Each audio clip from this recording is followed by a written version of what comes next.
Welcome to Live with Greg, or Live with Greg, depending on semantics.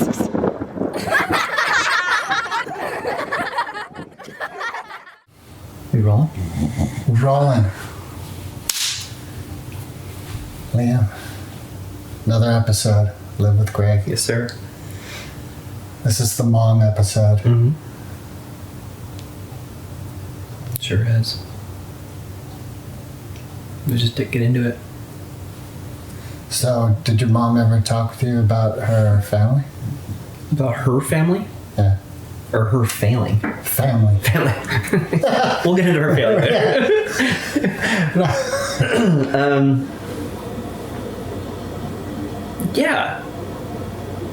Yeah, I mean, she loved every single one of her family members, her sisters especially. Stop it, Martin. She was very closed off, which made it hard, obviously, to grow up with, trying to, express my emotions or even talk about hers when I knew she was upset, when Grandma Joan died and stuff. Sorry, guys. Marlon's digging a hole. We'll wait for you, bud. You good? Is that a good spot? Oh, that's what it is. No. Dig it out, bro. You know when cats do the thing? Everyone's like, oh, they're making bread, or they're, the things that cats do. It's my favorite thing ever. Lay down. Lay down. So, whatever. It's not working out. We're going to start again after mine's settled in. Okay.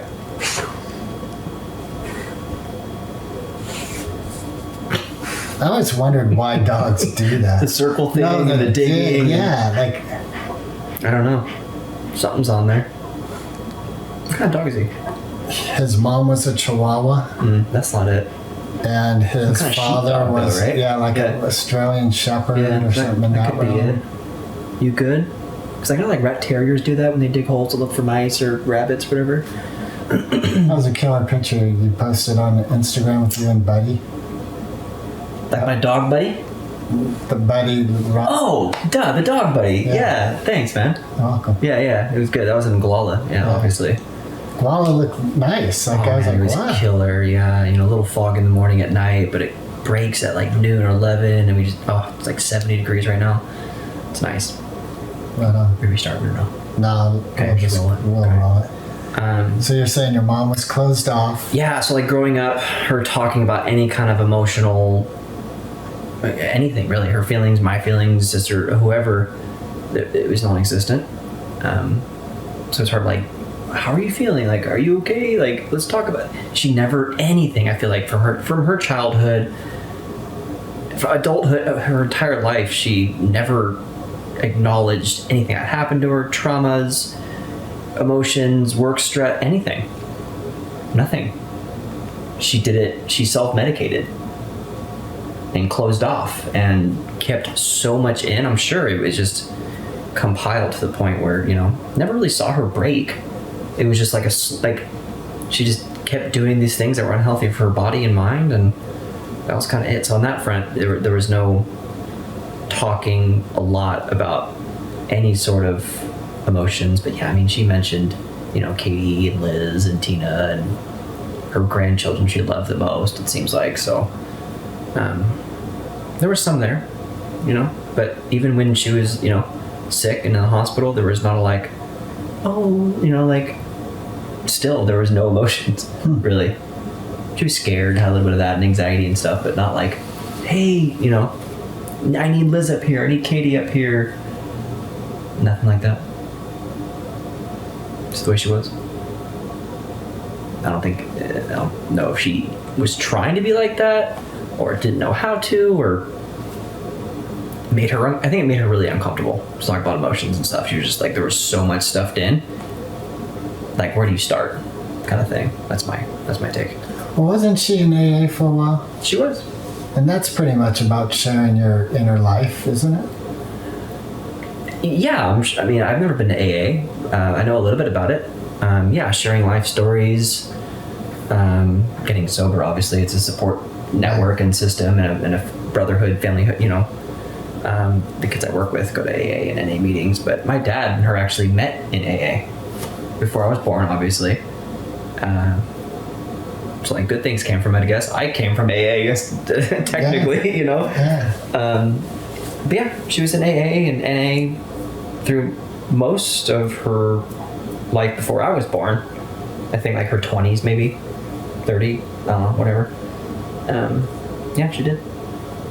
So as soon as she tried to do something, like a professional or some kind of group that would help her with substances and alcohol and drugs and maybe some mental health stuff, but that was it. That's the last. I mean, she went to church when I was a teenager. We went to church a lot, but still, it was kind of more for like almost like meeting people, or like she tried to change her life in that 6-7 years. I moved to church a lot. It seemed like she was trying, like she wasn't doing drugs. She smoked cigarettes still, but she was like so trying hard to be like clean and healthy. We were camping more. She was outside more, hiking. Like we were doing all this stuff. She was so into it. I mean, she loved camping. Camping, yes, I'm sorry, but like the church and the fucking music that we listened to every goddamn drive. You know what I mean? It's fine, nothing against whatever, but like, you know, so like she was all about it. She was volunteering for the church. She was playing the music for the everything. She forced us to go to church. How old were you? God, I was baptized then to 12? Okay. Maybe 10 to 13, 14. So a good 4 or 5 years, I think, something like 4 years that we were, I mean, three days a week we were there for over an hour. Wow. So I remember it was cool. Did some like cool church camps as a kid and stuff, but wasn't my thing. But she was super into it, so that's like the last kind of thing where I remember her actually like trying to go to a support, you know, higher power and clean slate and like the clean path or whatever, trying to do something for her life better. Did you ever talk with her when you knew she was on hard drugs? Like just flat out bring it up? All the fucking time. Really? I was the only one. I think my sister Erin did a little bit. Like we were really close, my mom and I. Like we were still really close, and I knew about it. And oh my god, I confronted her. I knew when I was about 15 or 16 when I really understood like drugs and my brother doing it and them doing it together. And oh yeah, I confronted her just 3 years ago. I was fucking yelling at her. And she did it like all the time, and it got really, really bad. And then she like cold stopped, and she was like smoking heroin, dude. Like gnarly stuff. Thank God she wasn't shooting it. She probably would have died. But she overdosed while I was there. Had to save her there. So did my brother. And then there was one time where she like clean stopped, like hard stop, and detoxed so bad. I mean, she was shitting, throwing up, throwing stuff at us, yelling at me these nasty words. And I just like laid there and sat with her and checked on her, and people came over, and it was really rough. And that was 2 years ago, 2.5-ish, when we were in Nevada. Sorry. So she made it through that. She did. She stopped doing it, and she came really like frantic. And like once you become clean, I know that like people like your natural energies and things start coming out of you that you never even like was so stuffed in when you're sober, because you suppress with the drugs and alcohol, right? So when she stopped, she got so like neurotic and like crazy hyper and loud and just weird. Right? So it's almost like you would think someone like using hard drugs would kind of act like frantic and sporadic and neurotic a little bit. But she was clean, so I think, you know, her stopping brought up all these things. But she's like she quit her job. She retired, halfway retired or whatever. Packed up her car, drove across the country for like 9 months. I didn't hear her or see her for 9 months. Still clean. And then she, you know, her car broke down, and then she was living with my brother, and I think that's when she started feeling really sick, and long COVID is what she claimed it was. And then just downhill from there. Every time I saw her, she was sleeping. Wasn't eating. You could tell she was not like eating properly and sleeping properly, and not taking any vitamins, not taking any meds, like, you know, not seeing any doctors. Like she just refused. And then gradually started losing more weight, and about 3 months ago, maybe, she was really skinny. Just like wasn't answering her phone. My brother called me and was like, yo, mom's really skinny. It's kind of all we heard. And then it just gradually got worse and worse and worse. You think she was using again? No. You think she just psychologically kind of checked out? Maybe. She was always kind of psychologically checked out, though. That's not how I knew her. I don't. Checked out? Yeah. Or she was always checked out? No, I don't. No. I don't. Like, my knowledge of her was she was not psychologically checked out. Yeah. I guess if you she was when it came to emotions. She didn't want to bring up anything sad, anything from the past, anything like that. Hey, mom, what about this and that? 10 years? Nope. And she'll walk away and get super defensive. But no, I don't think she was using drugs. Probably the past year and a half, I don't think she was. No. Of course, that came up, and that's the huge stress thing too. I wanted to say this on here. It's because she is dead. It's only been a month, which is super fucking trippy still. And some days I'm like, whoa, it seems like so long, but yet so recent. It's weird. But I sense of relief all the time. Damn, I never have to worry about her ever using again, or being sick, or looking the way she did. And so that's really trippy for me still. But don't think she was using. But back to the story really quick, kind of how things got progressively worse. She wasn't eating. I think it got to the point where it was I think Taryn and I went up there, our cousin. She didn't eat for 5 days, 7 days. She didn't use the restroom, passive bowel movement for 5-7 days, and if it was bloody. So we knew something was wrong, and my brother was like, dude, it's really bad. We're like, okay, probably not, it's whatever. But we went up there and she looked like a skeleton. I couldn't even look at her. It was trippy, dude. She got out of her bed, went outside to her little front porch, smoking a cigarette. Pale. Her feet were swollen, but everything else was skin and bones. It looked like a character from a fucking horror movie. I swear to God. It was. I was looking at her and I had to look away. My stomach was hurting. I couldn't actually physically look at her. Did you say anything about it? No, we didn't want to No, Taryn and I went up just assess. But we both looked at my cousin and I looked at each other damn. This is trouble. It's real. Okay, I had no idea. I thought it was going to be way less bad than this. Right. But we're okay, something needs to happen. So hey, when's your doctor's appointment, Mom? And she's oh, next week. Okay, cool. Make sure we get in there, kind of just encouraging her in a nice, loving way. And oh my God, you look like shit. Freak her out. Because she did. I wanted God. Yeah, you're this. What the fuck? You're going to die tomorrow. She looked so bad, Greg. Unreal. So we left. A few days passed. We waited until, because everyone's okay, let's just wait till she goes to the doctor's. But I think she was lying about this appointment the entire time. She was so scared about what could be wrong, because she's still kind of oh no, I'm fine. When she was speaking, which was 5 or 6 words that entire trip, she's oh no, I'm good. I'm just tired, We're okay, So we waited until the week of the doctor's appointment. Nothing happened. I guess another week had passed, and she's oh, I missed the date wrong, or I read the date wrong. So she was lying and procrastinating and prolonging the inevitable. A week or however long went by, and she finally went to the doctor's, and they ran some blood tests. My brother went with them, and I guess he freaked out one of the nurses, because they're oh, just go home and eat more, Mary. And we're no shit. The fuck do you think we've been trying to do for 3 months? What? So these incompetent, redneck hillbilly fucking nurses and doctors, dude. Unreal, man. So they a medical professional literally told us to go home and try to eat more. That's crazy. Not me. Right. So we did. Obviously, my brother went back home with her. She was drinking Ensures. That was the only thing I was lightly keeping down. Every time she drank even water, she would regurgitate. So she got a couple Ensures down a day, maybe 2 a day. Was that 300 calories, 500 calories, maybe, whatever. But things got progressively worse. She would, just kind of consistently the same, like 1 or 2 insures, and then maybe 3 or 4, and then back to 1, and then none. We finally got her to the emergency room. Like, I drove up, like, okay, enough's enough. Like, nothing's changing. She's going to die at home. I'd rather at least try to fix whatever's happening. At least we can have a chance, right? She's only 65 or whatever.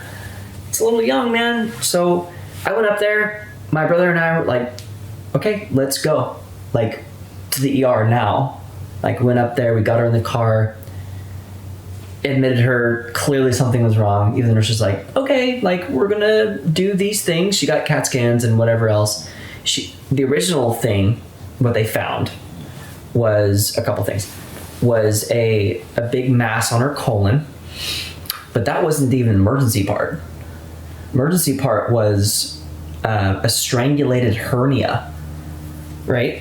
So her intestines were literally being strangled by this fucking ingrown hernia. I mean, this thing was huge, dude. Wow. I never even saw it before she lifted up her shirt. It was like almost like a bowling ball. So like, that needs to go right now. It was instant. They went back, unstrangulated it. Surgery went perfectly fine. Damn, she must have been in hella pain. Bro, she's been complaining about that for 5-6 years. Yeah. Never did anything about it. Crazy. Like, no wonder she's smoking heroin. Yeah. Besides the emotional stuff going on. Physical pain. Yeah. Uncomfortable. I couldn't even imagine. So, surgery went fine. She came out of surgery. We were hanging out with her. She was in a room for 3-4, not like a week, on like soft fluids or clear liquid diet, which is like just juice and waters and teas and broth. Mustered enough strength, sent her home. She went home for a week. I guess she woke up. I was down here. She was up in Grass Valley. Got a call. Mom's in the ER again. She woke up, couldn't breathe, like shitting blood or whatever, something crazy. She had went full septic. They did a colonoscopy when she was at the hospital the first time too. So they think they perforated the colon with the colonoscopy. So it tore all this fluid and went septic, which is for those who don't know, is a full body infection in the fucking bloodstream, which is nasty. That's kind of what my mom was going on with her. I think her liver shut down and the body was just filling up with toxins, and they thought, like, she's gonna go. It's, because she wasn't peeing or anything. And then my sisters went down there like, okay, we'll be with her. All of a sudden her body kicked back in. Like, so trippy. But then 2 weeks later she did pass. Yeah. Anyway, the bodies, it's a trip. So she's in the emergency room and that was it. No. They got her through that? Listen. It gets crazier. What? Which is the fucked up part. Yeah, so full septic, admitted her to the ICU, flushed her with fluids, got it all out. Success. In the ICU for 2 days. I was up there. She was cleared. She was, they didn't deem her unfit to be, or whatever, deem her fit to be in the ICU because she was recovering and all good. But isn't there a tear to be fixed? They did that in the surgery. Okay, so she does whatever, go to ICU and get, Yeah, I think fluid flush plus the perforated hernia or perforated colon, whatever. Yeah, they fixed it. Okay. All good. She was in the ICU for a little while on BP machines and monitors and stuff. So they kicked her out of the ICU, which that I don't think should have happened. I don't know what the protocol between is. You're cleared to be out of the ICU or not. I don't know what they determine or deem fit to be out of the ICU or cleared enough or health or stable. I think they use the word stable enough. But she did have, so she went out of the ICU. She's in a regular room. Not hooked up to heart monitors, not hooked up to BP machines, anything like that. No, stuff like that. I think she had an IV. And then this one thing from her nose, like through whatever, down to her colon to monitor if there's fluid being leaked out because they stitched it up. So, if the colon was leaking again, this wire machine thing would detect that, right? So this is what, so now it gets weird. So she's in the regular room, for 3 days now. just uncomfortable as fuck, just whatever. She's good though. She's talking, she's awake. She even walked around, I think, a few times, they said. And then I went up Tuesday, August 1st. I think I was there a day before. Anyway, August 1st was the time I saw her last, morning to like early afternoon. I was there for 4 hours or so. We were talking. She was uncomfortable. Nurses came in. They're doing whatever, changing her bed sheets and whatever else. Apparently, when I left, through the night, the next day I got a call. So through the night, they think, whatever, this is verbatim, she pulled out that nose thing. You okay? Yeah, I just can imagine how uncomfortable it was. Like, I could see why she'd pull it out. Right. This is what the fucking nurse says, and I don't know how you even remotely have an opinion about this. We think your mom got confused in the middle of the night, pulled this thing out, and that's what killed her. Anyway, so she pulled this thing out, apparently. Nurses came in 7:50 in the morning. A nurse comes in, does her rounds. They were testing the colon, they got a sample of the colon leakage or whatever that cord was.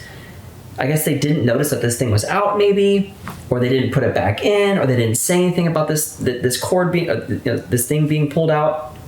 But she was fine. She was awake at 7:50 a.m. They leave. 15 minutes later, 8:05. Yeah, 8:05 comes around, and she's unresponsive and dead. 7:50 to 8:05. Everything's fine. To completely dead. To dead, declared dead. Yes. So I was so pissed when I heard that. The very first day, like August 2nd, I was talking to nurses and I was like, what? Like how? I had so much confusion going on. I'm like, was it from the pulled cord and they didn't do anything about it? Was it the test that they were doing when they did come in at 7:50? Did they fuck something up? Of course, nobody has the balls or the moral for that to say that. Like, oh my god, I went in. They probably just from a hospital business. Of course they can't. They'll be sued and it's shut down. Of course they can't. Right. But a single person could. They have absolute every right. Like, so they couldn't say even like it's possible. No. Like what possible? They're literally blaming her for pulling this thing out. Of course. So I just got my buddy just picked up the ashes.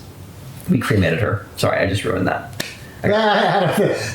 Spoiler alert. She was cremated, everybody. I got excited, but the moral of my story was that the guy that did the cremation said that, like, hey, just FYI, on the death certificate, there's a whole list of possible, reasons or really? Yeah.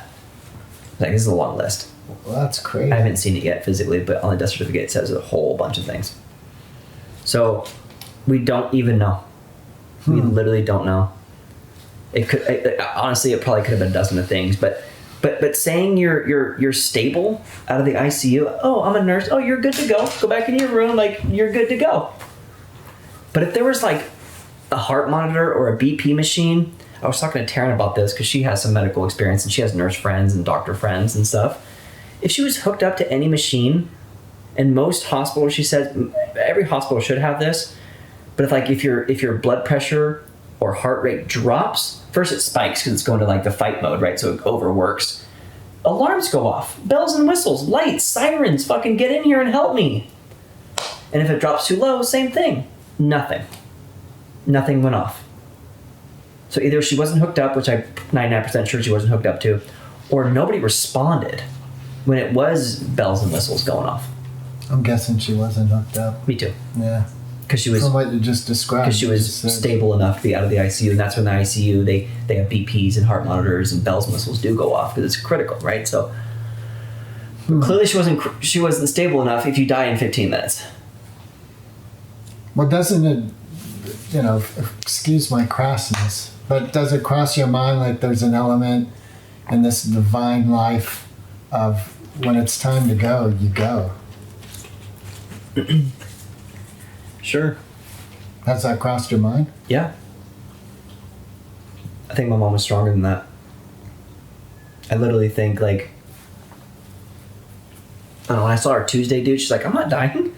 I'm not going to die. I'm literally going to fight this until I don't think she said until I have nothing left. But she's like, no, I'll be fine. So those words, like, really, you know, and then all of a sudden it's like, I think for my peace of mind, I am more accepting that it wasn't incompetence, even though I'm pretty sure it was, or something could have been more done. You know, ICU for a few more days. Even just like you said, general monitoring in the bed. Right. I thought like that was just a given. Thank you. Agreed. Yeah. So for my peace of mind and my sanity and anger, I'm starting not to kind of blame them and kind of just go roll with the punches. But it's almost like I get a chance to like blame it on somebody else.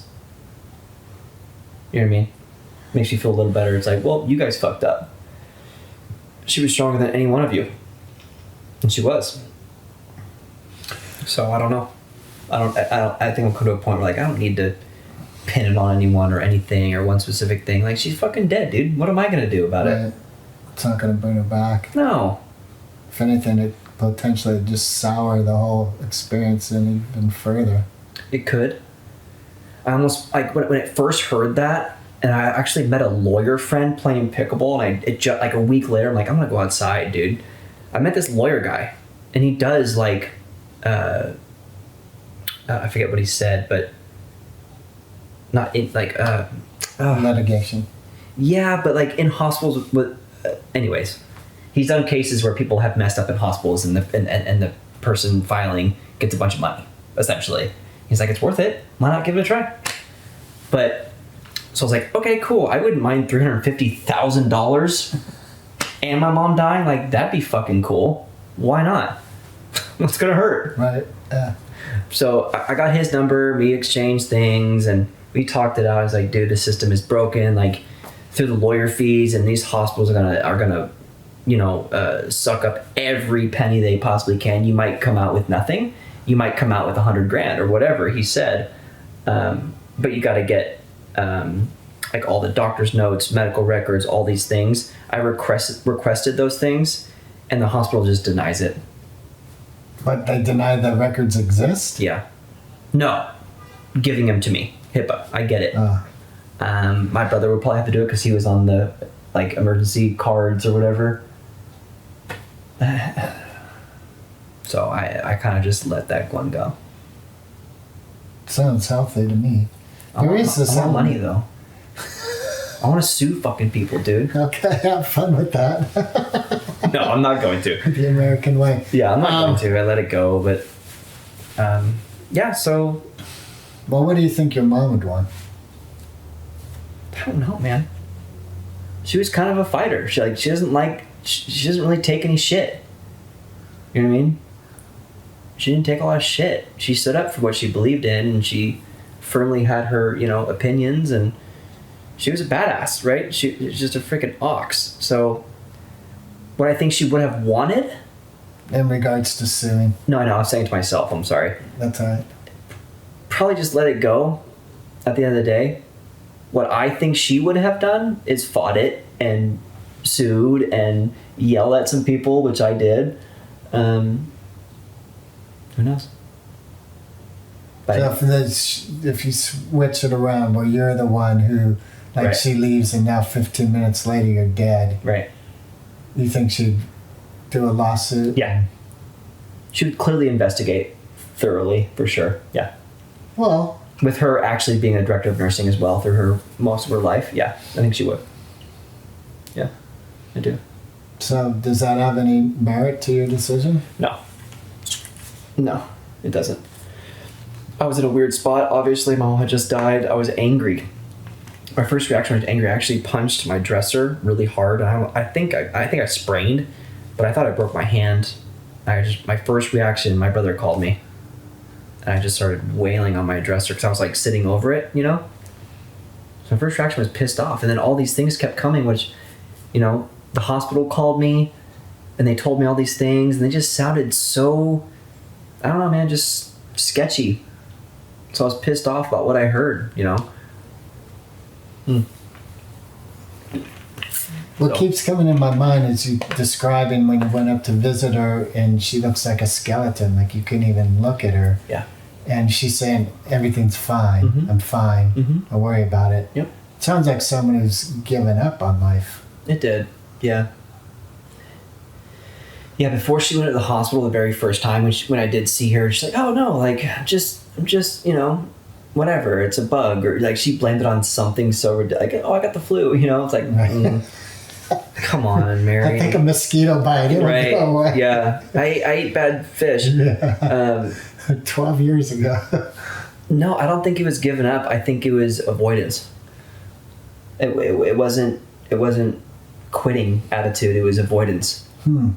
Right, the glasses on, the turned over, like, don't talk to me, like, I'm good, like, cigarette in hand. right, it's like out of sight, out of mind, is that what they say? Right, so it's like, if we don't talk about it, it doesn't exist. It's kind of like maybe with emotions, Which she did very well. If we don't talk about them, they don't exist. And they did not exist for her. Do you ever approach her with your own emotions? Of course, through my entire childhood. Right. That's why I'm all fucked up and need therapy. What are you talking about? Oh, man. And it just would be a closed door? Yep. Yep. So I definitely struggled really hard with emotions and stuff, but yeah, sorry, it wasn't quitting. It was, avoidance. She didn't want to know something was wrong. I think she expressed to my brother a few times that she's like, I'm scared. I don't want to die. Something is wrong. I'm scared. So she had a lot of anxiety and fear about what could possibly be wrong. Cancer or something with Tina, grandma. But when she went to the hospital, she's like, okay, and accepted it and was like, do whatever you need to do. I'm good. I'm here. Let's fucking get this over with. Yeah, let's do what we need to do. Like, that's interesting because the hospital was one of her environments of ease. Like you said, she was an ox. Like that was an environment she was an ox in. Really super comfortable with working in it, right? But when the tables were turned, she was absolutely terrified to go there. But once as a patient. Once there, all good. That's what I mean. That's like, everyone. Like, who wants to go to the dentist? I don't know. There's some people who fight the hospital even when you're there. Oh, even when you're there. I'm sorry. Yeah. When she was there, dude, like she realized that like you need to get in surgery. Right. Maybe she was like, "Yep." Like surgeons would come in. Mary, you need this. Go ahead. Like before even the sentence was finished, like do it now. Like why aren't I in there now? Yeah. Give me it. So that was cool to see. She was super accepting and just laid back and let her, but.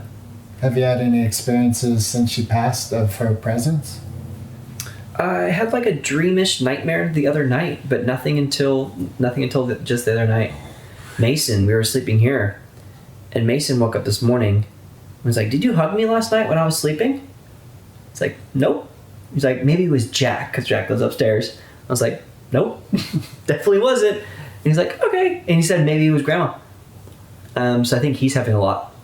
He like prays to her and stuff. I still try. Obviously, I'm gonna keep trying to like show do something. Like I totally want to feel her right now, but no. What was the nightmare? I don't really remember. I honestly think it was like her face as a skeleton, like I said, like skin and bones. But I don't remember like the events, or I remember like seeing her face in a really fucked up state. And it was dark. It wasn't a happy thing. Mm-mm. Of course, dreams. I think it transitioned to something super cool, but not with her. It was a buddy or something. I don't remember the dreams. So no, not a lot of signs or talk. Like nothing. Yeah, no. I wish there was. Hopefully, there will be. So yeah, the memorial. Oh, so we cremated her. I made that decision. My brother, did have an input where he's like, "Yeah, I think we should do this." I'm like, "Absolutely, dude." I was already thinking about that. Like, she was such a traveler, hiker, camper, fisher. Like, she loved to be outside, and she definitely doesn't want to rot in the ground. That was not my mom whatsoever. She was such a badass. And everyone else in my family has been buried, so we chose to cremate her. She was finished yesterday. Finished. So yeah, exactly. In the oven. 350, she's just right, man. All good. You stuck a knife in it. It was like, came out clean. Yeah. It's such a weird, like... Mason was like, "So what do they do with the body?" My son, he's 12, and on the spectrum. If you guys watched the last episode, He's A handful. Million questions. Anyways, this morning he's like, what do they do with the body? I'm like, oh god, here we go. I'm like, well, I don't even like. I try to explain to him like in layman terms, right? I'm like, well, you put the body like when you cremate someone, you put them basically in a big human-sized oven, and her body turns to ashes, like as a campfire, and they scoop it up in a nice container, and then we pick them up and we save them or put them all over wherever. It's so funny. He's like, well, is she going to be buried next to Joan and Tina and Tom? I was like, no, they're buried there. We're going to have Grandma Mary in a urn. I didn't say urn, but in a container with her ashes. We get to keep some. We can spread some around. He's like, okay. It's just so weird, like, physically talk about the process of cremation. They burnt her like a pizza. They put her in the oven, they cooked her to death, and then she fucking, comes out in his ashes. It's such a weird thing to talk about. Otherwise, like, oh, they put her in the ground. So where are you going to spread them? Multiple places. So Memorial is the 16th next weekend. We're going to go to the Fernville. The graveyard? Yeah, what's it? Fernwood. Thank you. Fernwood, which is where Grandma and Tina and Tom are buried. For burial ground, it's pretty badass. We'll just say that. It is pretty badass. Yeah. It's really pretty. It's on top of a little grass knoll and valley. Yeah, it's dope. So we'll go there. There's like 30 people coming. A bunch of my friends that really were influenced by my mom. Her friends from nursing school. I think Liz is bringing that. I still don't know her name from the library. Oh, really? Cool. I think, or at least mention whatever. Anyways, friends, family, whoever. I was like, invite whoever you want. Wear jeans, or I don't care. Right. You know what I mean? So we'll go there, do a little thing. My Aunt Katie has engraved her initials and probably a date on a rock, which we have for Tom, Tina, and Joan. We'll place a rock there, and then we'll go to Stinson Beach. So you're going to leave some of the ashes there? No. None of the ashes? No. That spot, besides them being buried, doesn't have enough significance besides other members, but like, no, I don't want to leave her anything at somewhere that's super fucking depressing. Well, she'd be there with her mom and No, Tom no, I'm good. and Tina. No, the rock is enough. She's got a rock. Like, what more do you want from me? She's got a rock. I want her like pinky finger hanging out. God, so morbid. I love it. I'm in a good enough spot to accept jokes, so it's totally fine. It's good.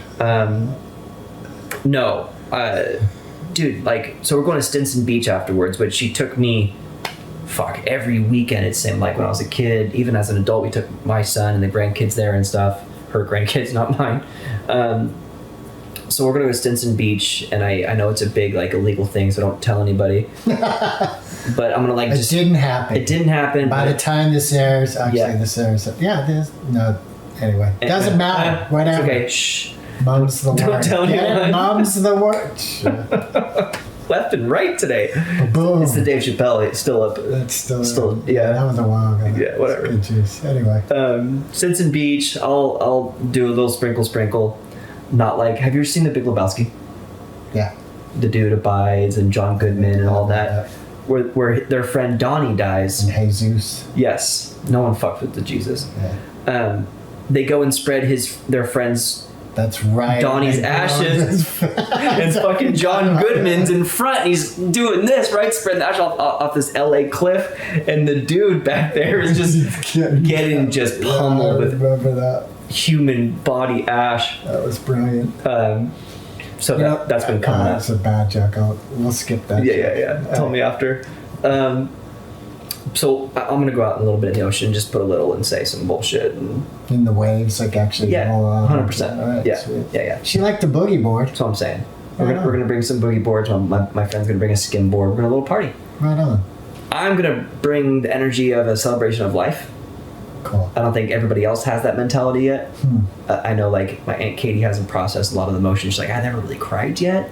It's still really raw. I'm not looking forward to it. I'm anxious. I'm like, that's fine. Like, I'm good. I grieved fucking hard that first 2 weeks. Cried. We can bust into "It's All Right to Cry." It's All One Right of my to Cry. favorite songs. Yeah, I don't even know. You'll play for me later. So I cried my ass off. Now I've been just exercising and anyways. So people have different, it's gonna be like a bunch of mixed bag of super somber, crying, sad. I'm like, my buddies and I are probably gonna be, boogie boarding and stuff like that. So hopefully it'll be a mixed bag. We're gonna picnic and play some music and stuff. You're gonna stay for the whole night, like get a bonfire going. You can't have bonfires at Stinson, unfortunately. Really? Even down on the Bolinas side? You could go to Bolinas. We can go to Bolinas or Muir Muir Beach, but whatever. I might go to Muir. It'd be cool. No, probably not. Probably not. Okay. But we'll do that. We might go to dinner afterwards because we all went to dinner like after Tom and Tina and Joan. I think we went to dinner at that Mexican restaurant right there under the bridge. Yeah. I don't know. By that haunted ass hotel in Mill Valley. There's a Mexican restaurant there? Hell yeah. It's where the hotel was? Right across the street? Or is it Italian? I think it's Italian. My bad. So, graveyard, Stinson party, maybe dinner. No. With a few of us. Taryn, Katie. And that's it, dude. I'm going to keep some. And Christina, shout out to TT. I'm going to share this with her later. But her best friend makes jewelry. And Christina's brother passed 8 years ago now, 7, 8 years ago. And her friend made a little beautiful like glass container necklace thing. And she put her brother's ashes in there, so I'm going to definitely get one of those. And then my brother and a few of us, probably next year. Summer's over. But my mom, I have it tattooed actually right here. This is the Lava Beds National Monument. Oh yeah, she loved the lava beds. Yeah, it was like her second home, and I've been up there. The first time I was up there, I was 6 weeks old. So I've been going. We went every year until I was like 19. Yeah. 19 years in a row I went there. And then like every other year I'd go. But the grandkids have been up there. Jack has been up there. Like everyone. That was her thing. So we're going to go to the top of this big butte. It's called Scontian Butte. It's a big fire lookout. You can hike up, and it's gorgeous. And we're going to spread our ashes up there. The rest of them. All right. You know what I just thought of? Doesn't Katie throw clay? I think she Just, used like, to a lot. Mixing some into some clay. Ooh, make a pottery something or other. Yeah, that'd be kind of rad. That'd be kind of rad. I'll check Like it out. a little Something. pizza plate, that goes in the oven, and Oh, perfect. you can just keep baking her Extra- over and yes. over. Oh my gosh. Always be, and we ingest her. Yeah, Mhm. yeah. So I'm excited. Do you have any vibe of that, like the energy of a body being passed on or a being being passed on? Like, for instance, let's just leave the question like that. Yeah. Of course. Like her essence. Yeah. Yeah. Yeah, for sure. Especially hers. Not everyone? No. Some people don't deserve it, right? So, yeah, I do. Would I know what she would take form of? No. So that's interesting.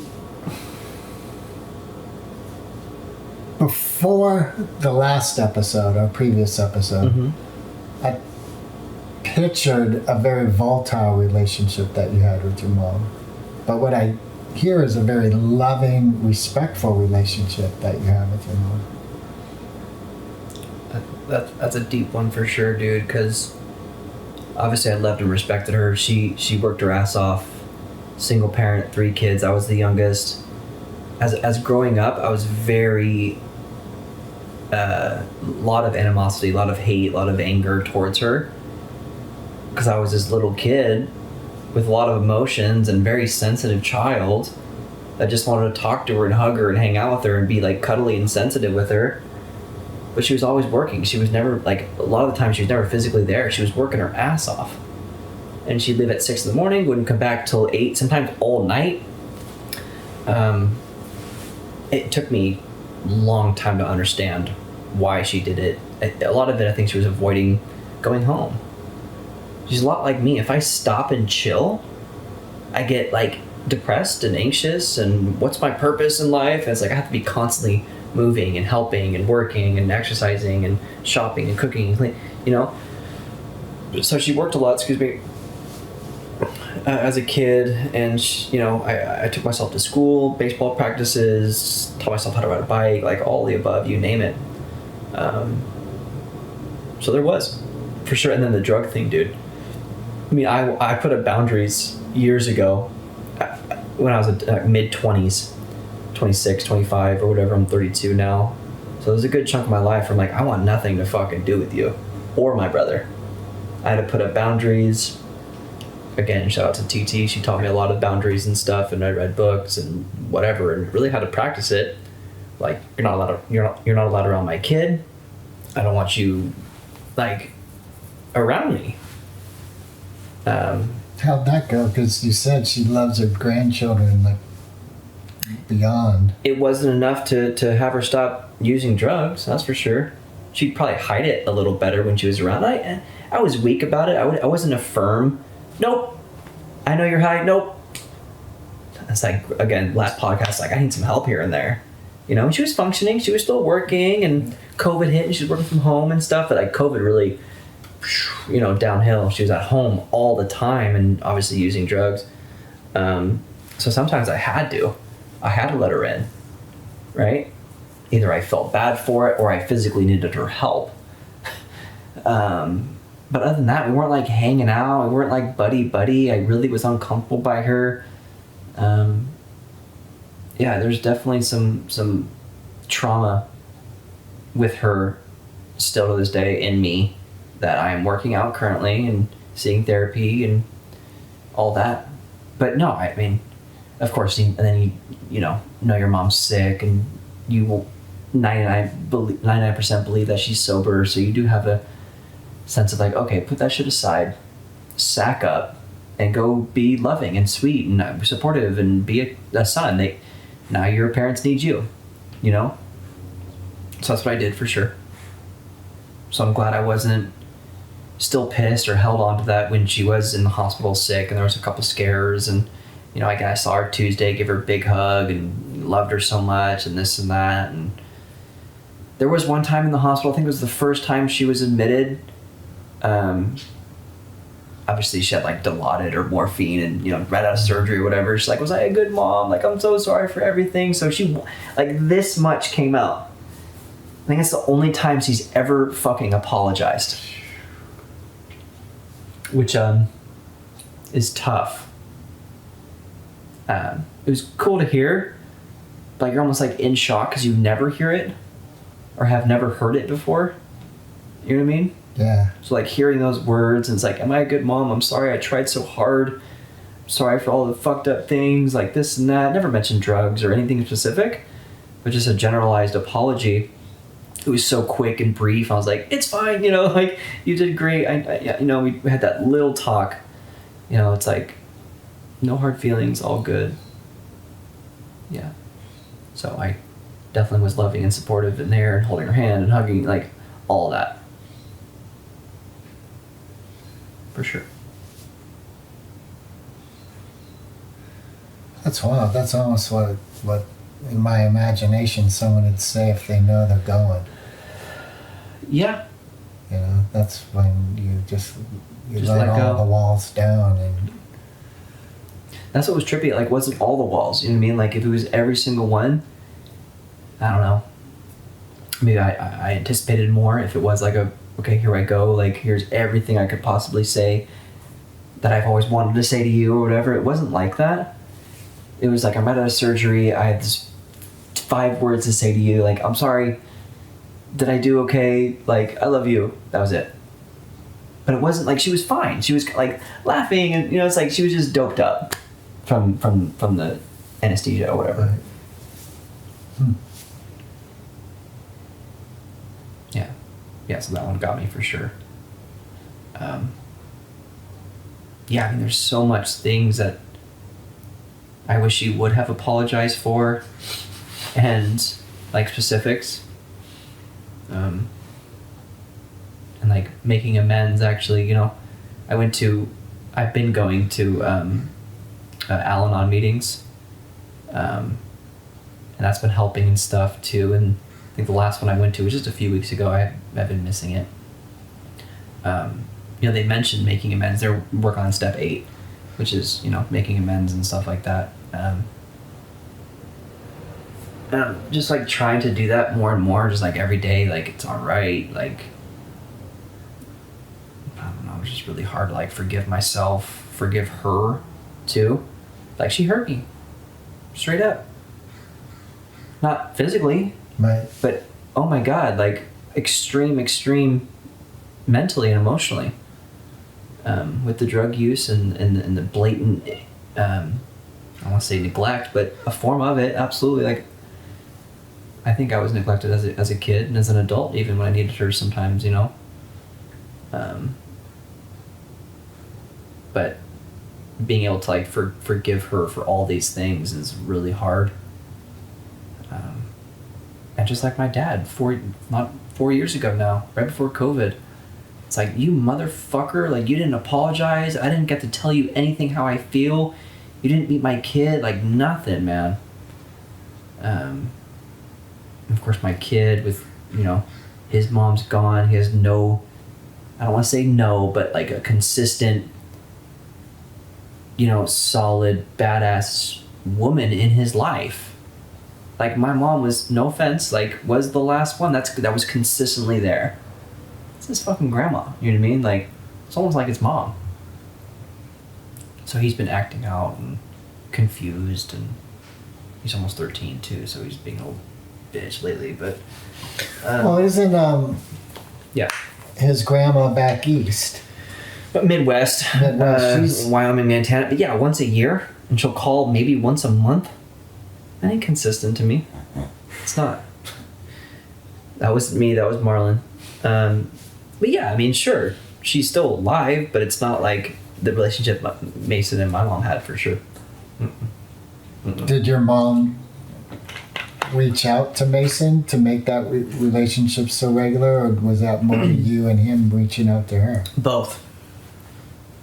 It was the past couple of years, like, after her travel around the United States stuff and got sober and hit the sobriety train, definitely, she would, you know, definitely. Was there an opportunity, like with the holidays coming up, to go back to the Midwest, you and Mason together, and have Christmas with... I'm not going to do that. No? That's not what you want to do? No. I'm good. I don't want anything to do kind of with that. Like, her and Mason can have a good relationship if they need to. She needs to step the fuck up now. Yeah. I would like her to. I think if I was a grandma in this situation, like, oh shit, my grandkid's other grandma just died. I get all the benefits now, like, you know what I mean? I don't know, whatever. But no, I'll be in Guala, just like last year. But yeah, so that's kind of it. That's the whole story. I'm relieved. Still hurts. Still talk about it, and it gets me teary, obviously. But yeah, I just never have to like worry about her using drugs again or being sick ever again, or so that part is a relief. Yeah, It's a peace. it is. Yeah. I think I grieved really well. I don't know if I'm doing it right or not. I think there's a right way. Am I doing it right? Yeah. I mean, I got really I went through all the like really good buddy of mine. Denial. Did you like call her up? I know you're still there. Pick up the phone. Not really. I did call her phone and texted her. I still text her phone even though it says not delivered because her phone got shut off or whatever. I'm like, I love you. I miss you. I'll write some shit. Yeah, that's wild. Yeah. I had my mom's on my homepage for my browser. I can have blog post things, you know. Right. I had my mom's up there for Nice. about a year, and Yeah. I just changed it. yeah, just recently was like, okay, I'm done. What is it to now though, Marlon? Now it's got one of the podcasts, because one of them didn't go live on time. I was like, oh fuck! I was like, shit. If I have that on there, then I can just Remember. know that Yeah. it's like, well, no, something technically went wrong. Oh, So I was like, okay, I can monitor it. This is the way to monitor. Cool. My little sister Rivka's on there. Nice. And then I think the Gratefulness series blog that I do with my brother. Wicked. Yeah. Cool. What was I just saying? We were saying Mason. something about texting your mom. Oh yeah, thank you. Yeah, denial. Thank you. Yeah, maybe a little bit. Like when for the first couple days for sure. Like especially the very first day, my brother called me. I'm like, no, absolutely. Like so, like first, I guess my first reaction was like denial. I thought he was like joking or something. Like he wasn't being like, he's not emotional, right? So he wasn't crying, he wasn't laughing. He was just like, Mom's dead. You know, like very, just drab and just like, I'm like, what? So that was really confusing, and then I got instantly angry because it kind of just instantly clicked in, but not like a crazy denial. No, not like a, nope, I refuse to believe this. No, I went full on to just like, okay, accepting it, emotional, sad, angry, confused, and I cried a lot during some meetings, and I took 10 days off of work, and so yeah, and then I started like, okay, I need to get my ass up and get in gear and start moving forward and working on myself now. And there's a sense of like nothing's holding me back now. Like not that like that's an excuse to be successful or do the things that I've wanted to do, but part of it, I didn't know this until she's dead. It's like, damn, she was really holding on to me spreading my wings and flying, man. in a way, for sure. Right. Like there was emotional, psychological things going on that were wrapped up with her. I guess. Yeah. And I had no fucking clue. Yeah. It's like, I think it was like a couple weeks ago. Again, it's only been a month and like 3 days. Month and 5 days. But I was like, damn, like I can do whatever the fuck I want now. Like legit. Could move to Nicaragua. That's what I'm saying. Thank you. You get it. I've never...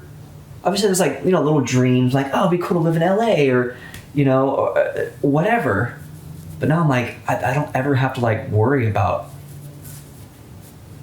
whatever. Leaving someone high and dry. Thank you. Because Mason's going to be with you. Thank you. Yeah. Yes. There's no responsibility of like... Of that, right. At least. Right. Right? I mean, oh my God, I love you, Mason, but 18, bro. 5.5 more years, dog. Oh, you're dad for life. 18, hard stop. No, you're a dad for life. No. You'll see. Fuck Just that. like you're still texting your dead Sign me mom. up. Hey. You're so calling. Easy, bro. I'll text her right now. No, Fucking Greg's been a dick. Fuck you. Spite him. Oh yeah, I know all about it. Oh yeah. Stupid ass jokes again, huh? This too shall pass. Hang in there, Liam. No, of course.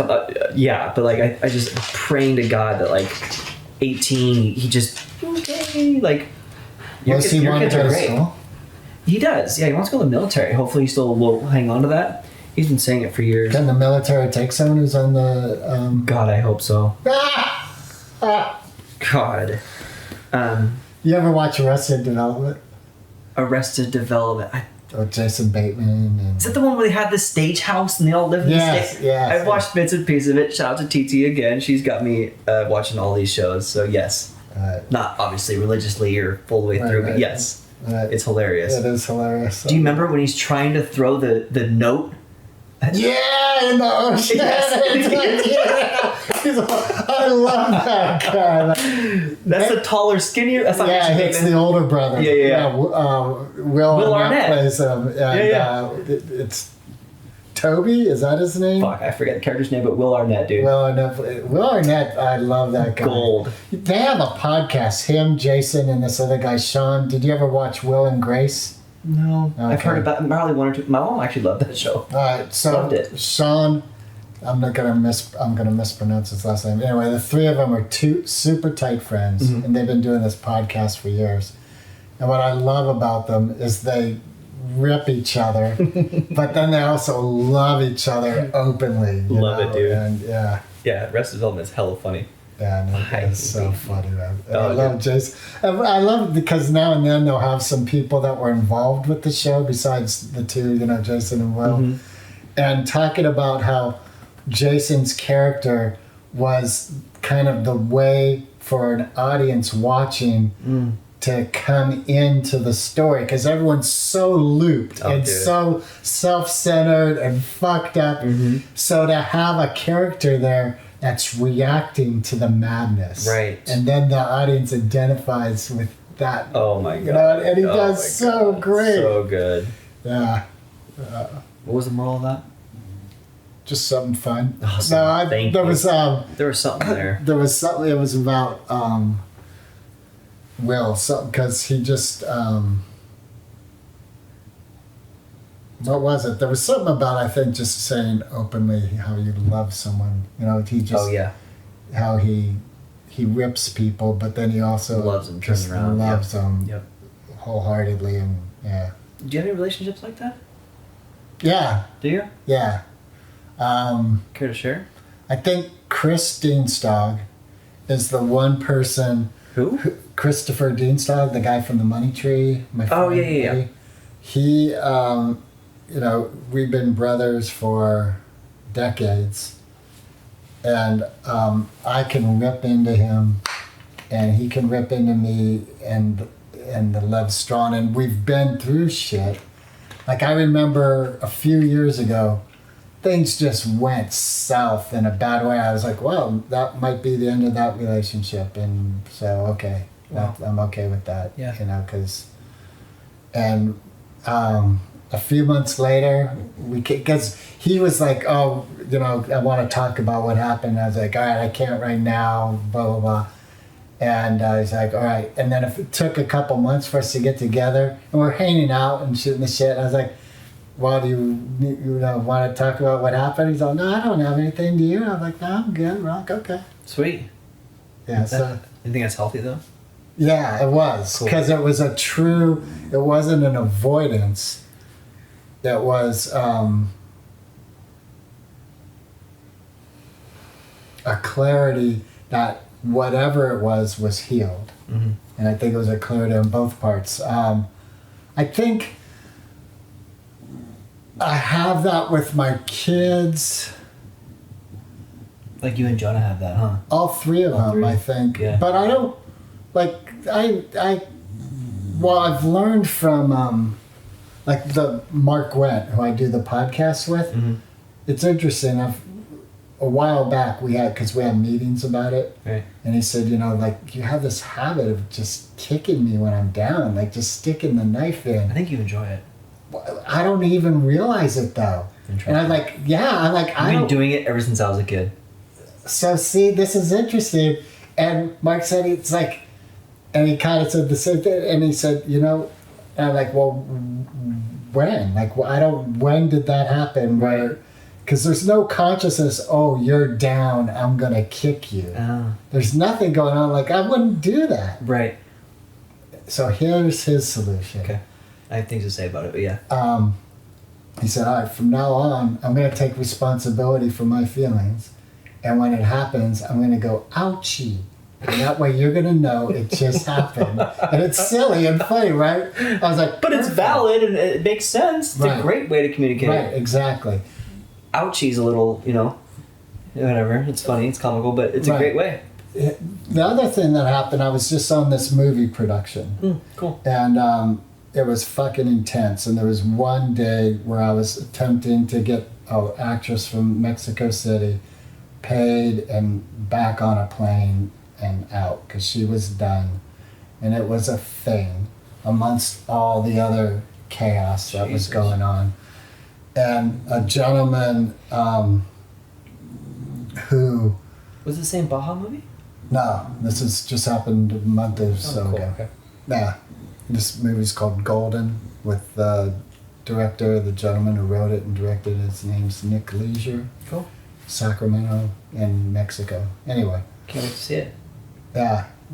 Another premiere? You think? Like we did last time? Maybe. For Baja? I was there. I don't know. We'll see. All right, sorry. If it happens. But here's the Hit me thing. up. Here's what I totally respect. And I respect this with Mark, too. This is... So, the gentleman's name's Jeff, and he was a driver for the talent. And I'm attempted to talk with her and her manager and all this. And he started to say something, and I physically, like, kind of, like, was like, I don't need this right now. And I kind of pushed him aside. And I was so, like, amazed, because he came up to me after things settled down. I got that handled. Then he and I walk away. He's like, dude, like, don't ever push me away again. And I was like, oh, right. That was a mistake. He did it with such like a smile on his face. Like, you made a mistake and I'm going to acknowledge it. And we're cool. And I was like, I respect you so much for the way you just dealt with that. Wow. My hat's off to you. No doubt. And that's the people I love interacting with. Cool. Where like a real faux pas can happen, and there's no blood loss. It's like it's acknowledged. Did you like? No, not like that. No, it was more like, like a. That's it. Well, for him, the experience wasn't healthy. Yeah. Okay. Good for him. Right. Exactly. That's awesome. And that's what I said to him. And he's like, "We're good." I'm like, "Oh, my Beyond respect good. for you." It just went, yeah, because dealing with a volatile situation and that kind of mastery, I love that. Yeah. And I had that with Mark, like, because Mark's into these men's groups. Yeah, Mark, I said it that way. Anyway. Mark. Shout out to Mark. So there's, he said, I think you need one. I was like, oh yeah, whatever, blah, blah, blah. And he's all like, yeah, you just keep resisting it, like, I'm like, all right, fuck you, I'll do it. So I went to this. Then we just had a conversation a few days ago and the tables were turned. I was like, oh, you know what this feels like to me? This feels like when you said blah, blah, blah. He's like, oh yeah, I could see that. I get that. And I love that. I love interacting with people who can quickly see their own shit when it's called out. They're not defensive. Sure. They're not. And so you asked, like, you asked a question, like, do you have that in your life? So I do have people, like with my brother even. It's interesting. He shared, he shared this book with me. God darn it, I forget the name. It's a very famous book by... The 4 Agreements. Yeah. I got you. All right. And he's really into this author. And that author's things about love. It's pretty dope. Yeah, and I was like, Great book. and my brother and I talk almost every weekday, and it's all about accountability and helping each other keep on point. And Illuminati shit? Yeah. Damn, bro. All right, No. I see you.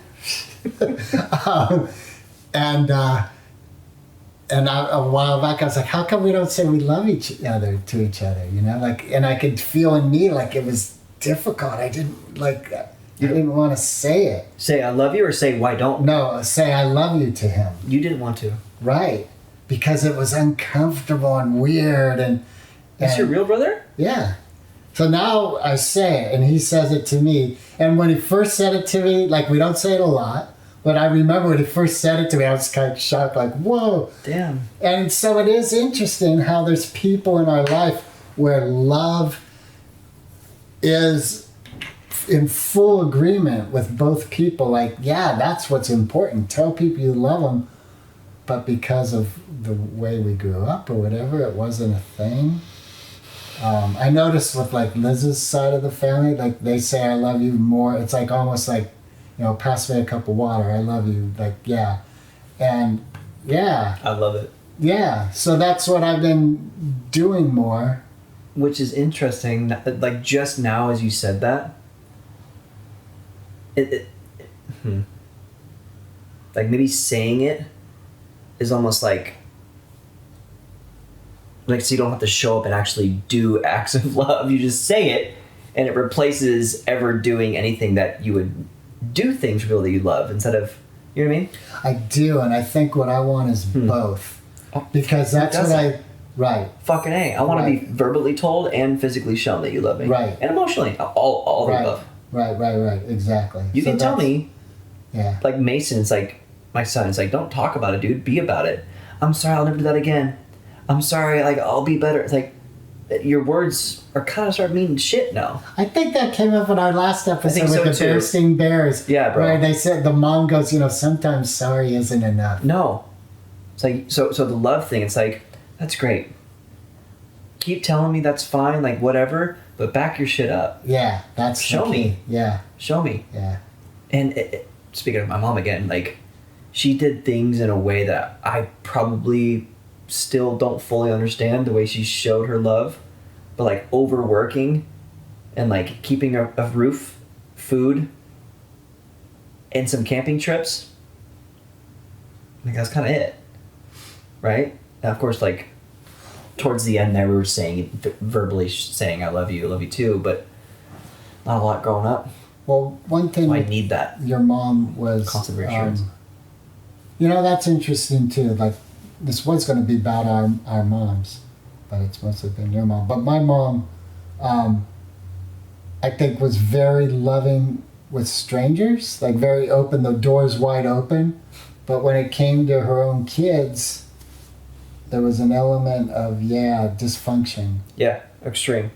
And there's been a joke for the past 15 years with my mom and like my brother and some really close people. It's funny you mentioned that. My mom would, like, after we would go to the store and there'd be an interaction, my mom would talk to somebody, complete fucking stranger, in line or wherever, for 30, 40 minutes. She would talk to this random stranger, women, like mostly her age, people like that, or not, some younger people too. And after the conversation was over, it was just all random. What do you do? What do you blah, blah, blah. Whoever was with my mom, me and my brother, whoever, we would ask my mom jokingly, are they invited to the barbecue? Everywhere we went. She's like, oh yeah, for sure. Like, they would end up hanging out, exchange numbers through that interaction. And the ongoing joke was my mom would like literally bring anyone into doors open all the time. Yeah. And it's super dope too, because like growing up, my two friends that are coming to the memorial that I've known since third grade, my mom let them in anytime. One of my friends got kicked out of his house as a teenager, ran away from home or whatever. I asked my mom, can I stay here for a little bit? Like, as long as... She's like, oh my God, of course. Here's food. Here's a bed. And he stayed for like 6 fucking months. He was like 16 or 17 years old. My mom wanted everyone around, which is cool. But yes, the would you say toxic? No, the dysfunction. But with us coming to her with problems was different. Yeah, I had an experience about a year before my mom passed where she called up the 4 kids, and like an emergency situation. And finances was one of the aspects of her life that was a mess all the time. And we all jumped into this Zoom call because she lived in Nicaragua. And, it's so interesting because it's just like an alcoholic. So what happened is we're working with her, like, to heal it. Like, she's like, I'm at the end of my rope. I realize I need to change. I've made a mistake. Mm-hmm. All right, cool. We're down. We're going to help you. We support you. As soon as she got money to make that month's nut and the next month's nut, it's like, what problem? What? What's the issue? What? It like all disappeared. Everything, all the conversation. Everything. I was like, wow. I was like, for a bit there, I was like, fuck you.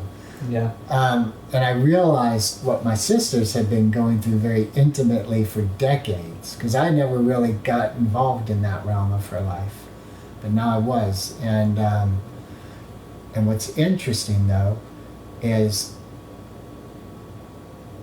she like helped put a guy through college. I think he's a doctor now in Nicaragua. Whoa. She, my sisters went down at the end of her life, like I mentioned at the beginning. And this gentleman came up to one of my sisters, like, you're Margie's daughter? Yeah. He just gives her a big hug. He's all, your mom bought me these glasses, and so even though she was financially struggling most of all of her life, life, part of why she was financially struggling, because she was buying people's shit and was giving it away. Right. Savage. So it's really, it's wild. And what's super cool, her birthday was June 12th. And she died September 16th. Mm. So she's buried in Nicaragua. And the family on whose property she's buried on shared a video with us. Like, the whole family came together, and kids. There was like 20 people there singing and like a celebration of her life at her grave. And it's cool to know that she was part of the Nicaraguan people. Absolutely. She wasn't an expat just Yeah. living in a little white castle. Right. You know. That is amazing. Yeah, it was super cool. There's a video of them bringing her to her grave, and there's like a parade of people singing and. We were just talking about this too. It's like I think Taryn mentions like, dude, other countries, they have like full-on parties, parades, music, dancing, singing, foods. It's like, how can they be accustomed to that? But like America, we're soft as fuck. And we cry and we wear black clothing and it's raining and what the fuck? I think that might come from the Victorian era. I was just talking with a Fucking couple English, man. about Romeo and Juliet. Fucking English. And and I always thought Romeo and Juliet never got it on. That was, part of the story is that they didn't actually. They're like, what? Are you kidding? No, they All the fucked time. that night. Like that was the whole thing. That's the entire story. And she was so mad. She's like, that's fucking Victorian shit. And I do think that, generally speaking, sex and death are just not really spoken freely in social norm as a social norm. Not in this country, it's not. Right. Sounds like Nicaragua, they're doing it right, bro. Well, it was very nice when I went down there, but I was on vacation. Fucking A. But yeah. But still, it's like, Taryn was like, dude, like, yeah, we just are not. There's theories and whatever, my own opinions and theories about it, but like, I don't know. Why are we so. Other countries kind of embrace it and love it and they get excited and party, and we go down this depression, anxiety, and then we got to pay for therapy and what the fuck? Well, I do $1,500 for cremations, like fuck. There is a sadness involved, and that is acknowledged in other cultures. But it doesn't have to be all about it. Right.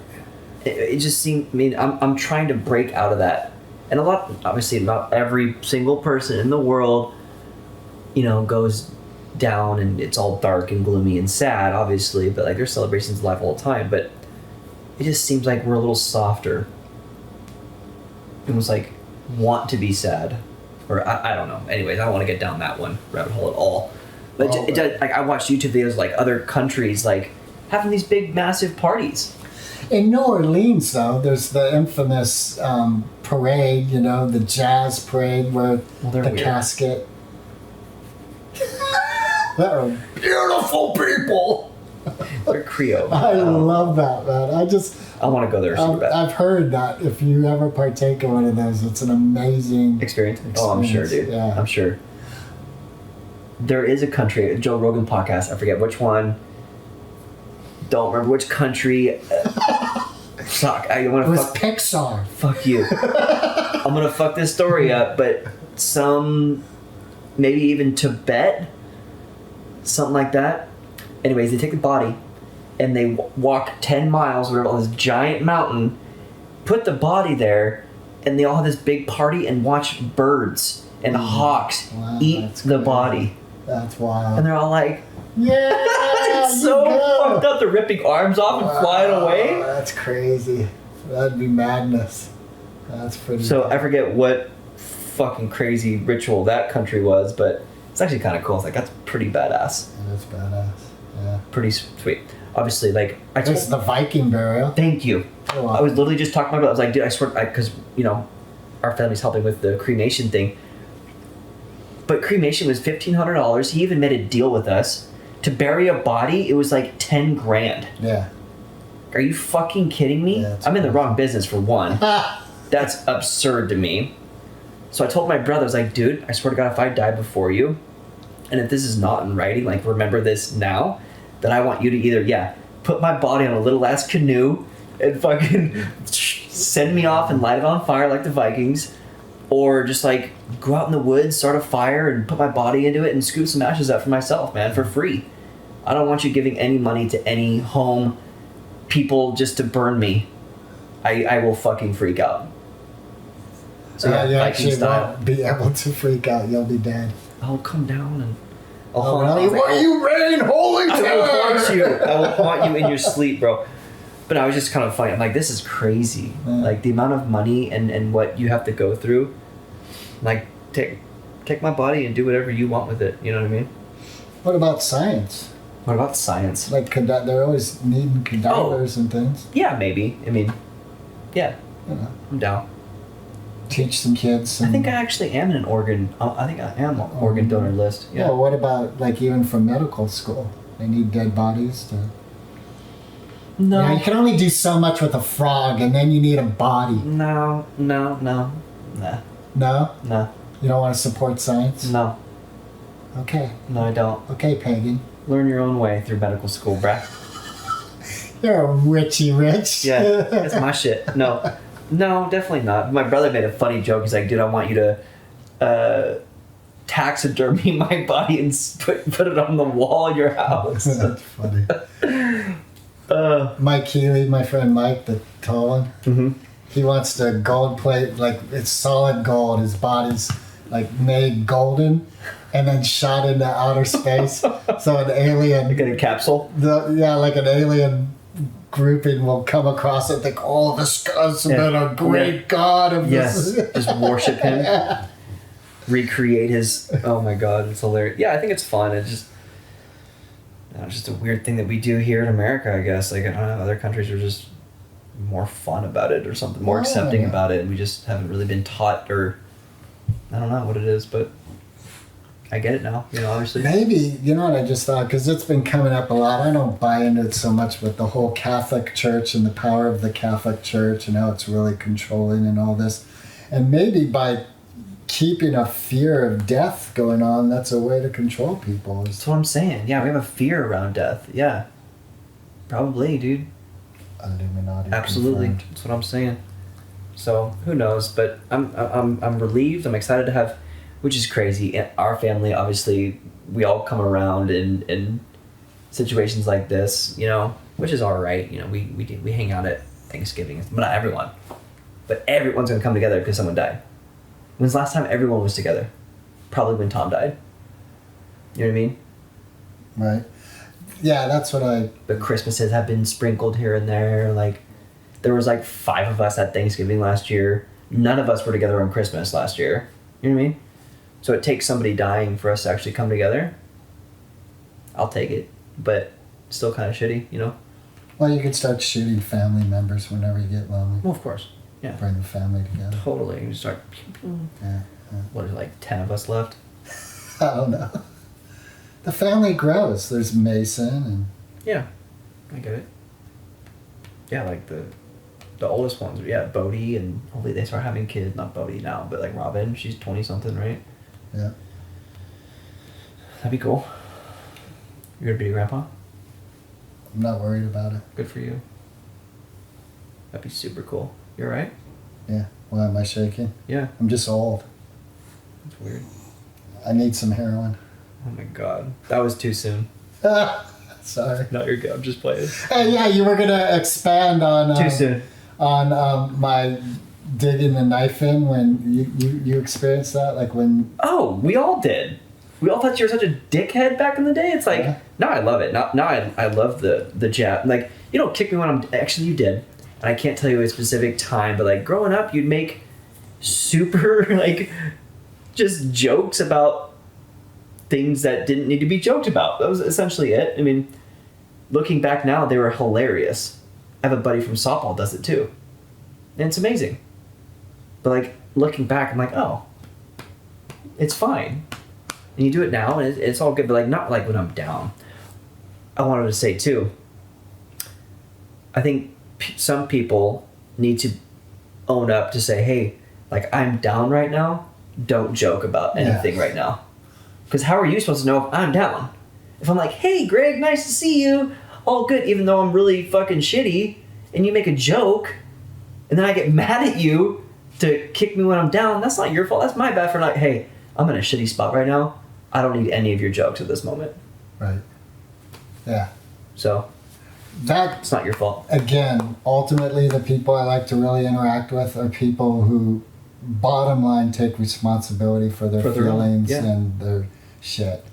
And yeah, we're intermeshed That's kind of a part of our life. So there's an element of respect and empathy. Mm-hmm.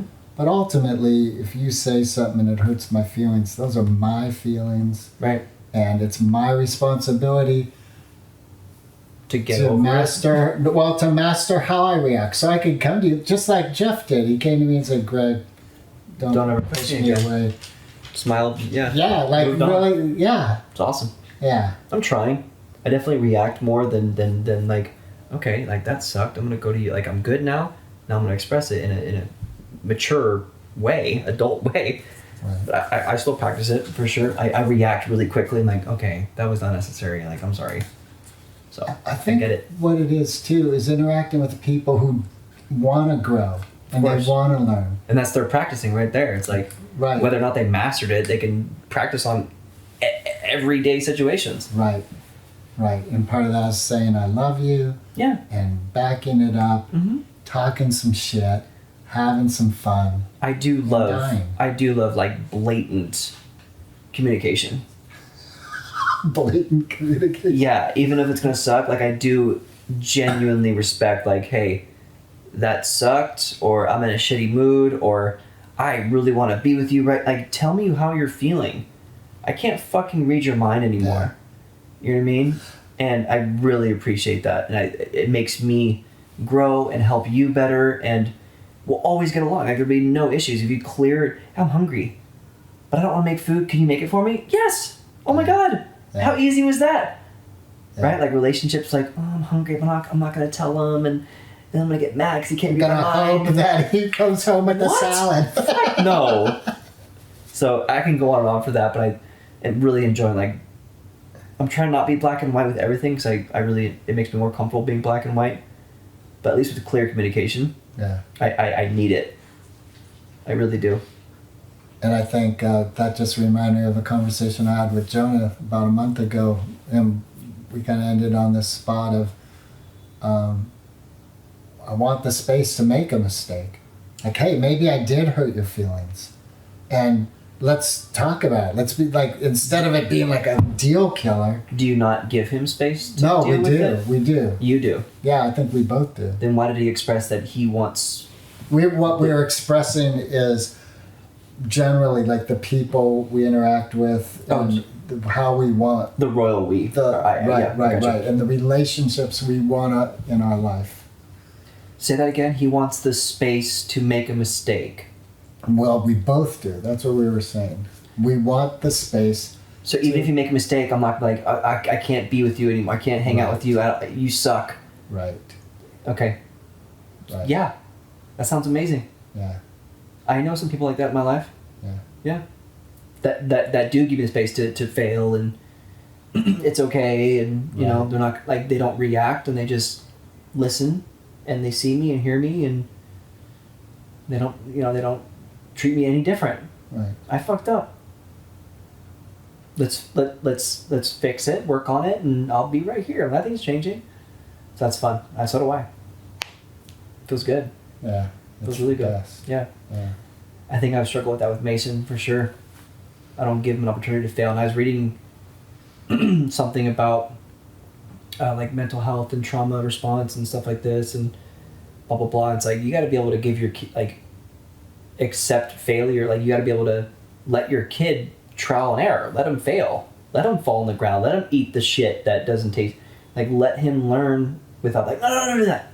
You got to give him a chance to actually fail so he can learn and grow. What's hard, speaking as a dad, is like Robin decided to drop the classes she was taking. Yeah. And she just wants to chill. Yeah. And in me is this image. Don't do it. Right. It's not based on reality, but it's real in me. And I know logically that it's a fallacy, this belief.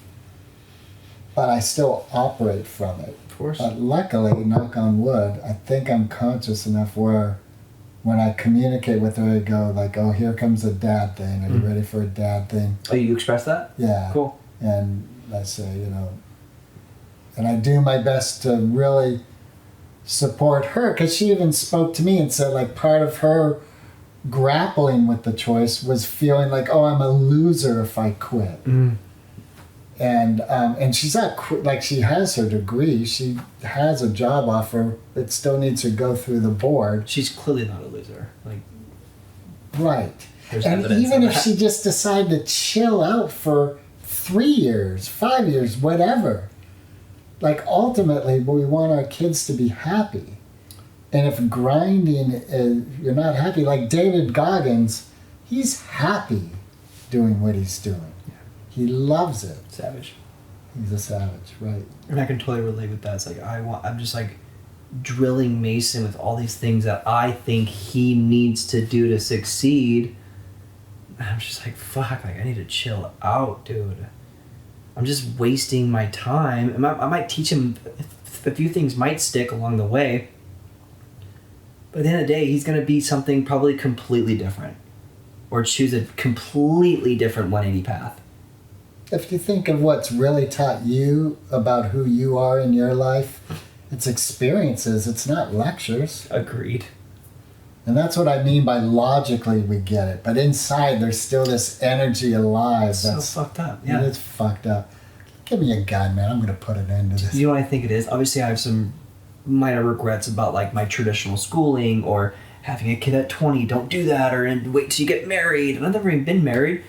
So I think a part of me is almost living vicariously through him again, where it's like, no, dude, 4-year college or military for 7 or own a business, get married at 30, have a kid at 31, buy a house, credit card. It's like, I fucked up.